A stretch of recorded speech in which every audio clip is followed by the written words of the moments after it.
السلام علیکم Karachi, voice of Karachi کے اس پروگرام میں سہیل ہاشمی آپ کا بھائی آپ کے سامنے موجود ہے۔ کراچی والو، آپ کو تو معلوم ہی ہوگا کہ اس مرتبہ ایم کیو ایم کا یوم تاسیس دو مختلف مقامات پر منایا گیا۔ ایک تقریب بہادر آباد میں ہوئی اور دوسری پی آئی میں۔ پہلی تقریب میں جناب خالد مقبول صدیقی بھائی نے مطالبہ کیا کہ ہمارے مسائل حل کرنے کے لیے صرف اور صرف ایک نکاتی ایجنڈے پر کام کرنا ہوگا، اور وہ ہے جنوبی سندھ صوبہ۔ یہ کوئی نئی بات نہیں ہے، ایم کیو ایم پہلے بھی یہ نعرہ لگاتی رہی ہے۔ اچھی بات یہ ہوگی کہ اگر کسی کو جنوبی سندھ صوبے سے دلچسپی ہے اور وہ سمجھ رہا ہے کہ اس طرح ہم لوگوں کے مسائل حل ہو جائیں گے، تو ان کو پہلی فرصت میں، یہ میرا مشورہ ہے، ناگوار بھی گزر سکتا ہے، یہ بات میری تلخ بھی لگے گی، ان لوگوں کو جو یو ٹرن لیتے رہیں۔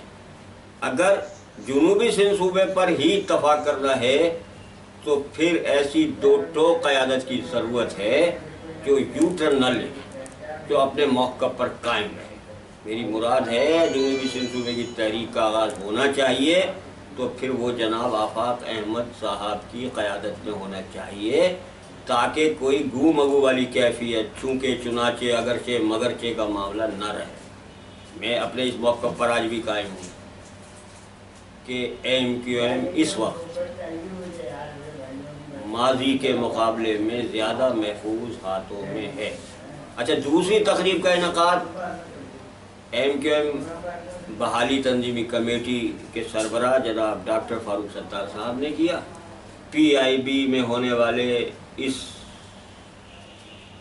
جلسہ عام کہہ لیں، کنونشن کہہ لیں، یوم تاسیس کہہ لیں، فاروق ستار صاحب نے کہا ہے کہ بے روزگاروں کا کنونشن جو ہے وہ بلا رہے ہیں۔ مسئلہ خالی بے روزگاری بھی نہیں ہے۔ ڈاکٹر فاروق ستار جیسا سنجیدہ آدمی اگر صرف معاملے کو بے روزگاری کی طرف لے جائیں گے تو کیا ہے؟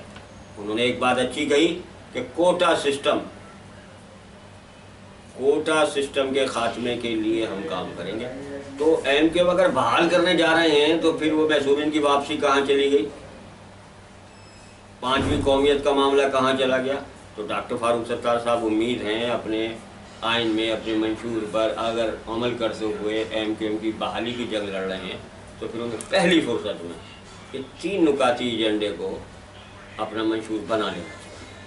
اب رہی بات صوبے کی، تو میری سمجھ میں یہ نہیں آ رہا کہ اگر صوبہ مسائل کا حل ہوتا تو بلوچوں کو پہاڑوں پہ نہیں چڑھنا پڑتا، سندھیوں کو سندھو دیش تحریک نہیں چلانی پڑتی، اور اس سے بڑھ کر بھی یہ کہ صوبہ اگر مشکلات کے خاتمے کا سبب بن سکتا ہے تو پھر بنگالیوں کو صوبہ ہوتے ہوئے بھی ملک بنانا کیوں پڑ گیا؟ یہ سوچنے کی بات ہے، کرنے کا کام نہیں۔ اس کے ساتھ ہی سہیل ہاشمی کو اجازت دیجیے۔ اللہ حافظ۔ دیکھتے رہیے گا وائس آف کراچی۔